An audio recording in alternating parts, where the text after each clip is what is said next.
ஒத்தருவாதாரேன் யா உன்னை புத்தட்டுந்தாரேன். அது அப்படி இல்ல, 1000 ரூபாதாரான் அரிசியும் பருப்பும் தாரான்.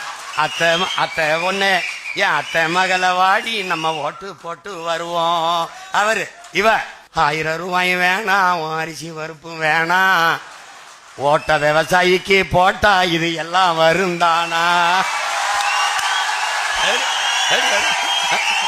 ஏ கொலுசு முக்குத்தி தாரான், குடிக்க குவாட்டிருந்தாரான், கூட கொஞ்சம் வாடி நம்ம ஓட்டு போட்டு வருவோம். இப்படி குடிக்க வச்சு தானே நல்ல குடிய கெடுத்த கூட்டம். என் குறுகட்ட மாமா நான் கூட வர மாட்டேன். என் மிக்சி கிரைண்டர் தாரான், அடி மசாலா சாமானும் தாரான், மாமன் பொண்ணை வாடி நம்ம ஓட்டு போட்டு வருவோம். இவ ஓ மிக்சி கிரைண்டர் வேணாம், மசாலா பொருளும் வேணாம், அந்த மனங்கட்ட மச்சான் நான் மாத்தி போட மாட்டேன். விவசாயிக்கு தான் போடுவேன்.